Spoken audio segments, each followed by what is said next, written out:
ขณะนี้เราไม่เข้าใจภาคปฏิบัติส่วนนี้ก็เลยเมากันอยู่เนี่ยเดี๋ยวนี้เราไม่ทำอะไรเลยปัญญาเราไม่ต้องคิด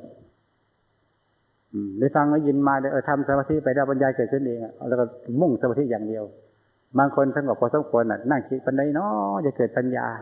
ปัญญาเนาะจะเกิดปัญญาอยู่นั่นแหละคิดตั้งแต่วันนั้นจนถึงวันตายกี่ชั่วคนมาแล้วคิดอย่างนี้ไม่เกิดเลยนี่คือว่านั่งสมาธิคอยเกิดปัญญาคอยเกิดความฉลาดไม่เกิดความเฉียบแหลมมันมีจากที่ไหนที่ทำอย่างนั้นมันผิดธรรมชาติของการปฏิบัติเหมือนกับว่าเราเอาปากกาเนี่ยไปวางทับกระดาษเอาไว้เอาวางกันไว้แล้วก็ปันได้น้อตัวหนังสือจะเกิดขึ้นปันได้น้อตัวหนังสือจะเกิดขึ้นไปว่านั่งก็จะเกิดขึ้นในตัวหนังสือนั้นถ้าเราไม่จับเขียนเองมันต้องจับเขียนเองที่ตัวหนังสือนี่เกินได้จะไปนั่งให้มันเกิดเป็นตัวหนังสือได้ยังไงดูให้ตัวหนังสือได้ยังไงต้องจับเขียนเองปากกานั้นแต่ถามว่าคนจับเขียนต้องมีความรู้มีความเข้าใจว่าจะเขียนอย่างไร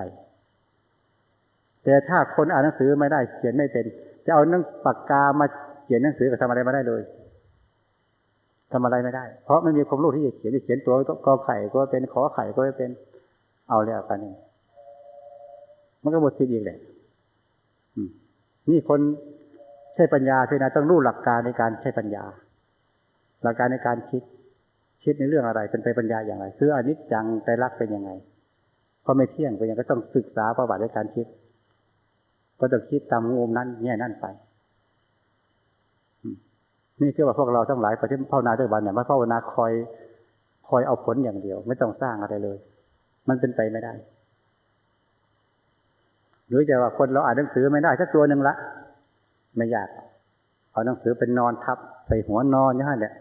วันในนอมันจะเข้าสมองกูตัวหนังสือให้มันคิดนะมันเป็นนอนเลยนะเสื้อเป็นเลี่ยมๆมันเป็นปึกๆมากกว่าเสื้อมาเถอะเอามานอนทับทั้งตัวนั่นแหละมันจะซึมเข้าสมองได้ไหมซึมไม่ได้เพราะการอ่านตำราอ่านหนังสือจะอ่านได้แต่ก็ต้องเอาหนังสือมาท่องมาอ่านมาศึกษามาเรียนอย่างนั้นแหละเรื่องอ่านได้เขียนออกล่ะจะไปเอานอนทับได้ยังไงอันนี้เช่นใดการใช้ปัญญาต้องฝึกความคิดความคิดเราเนี่ยต้องฝึกไปทางเหตุทางผลทางดีทางชั่วพี่คิดได้หมดเมื่อคิดแล้วจะมาเลือกที่หนึ่งว่าอะไรควรจะเอาอะไรควรทิ้งอะไรดีไม่ดีต้องคิดให้มันทุกแง่ทุกมุมเหตุผลของเรา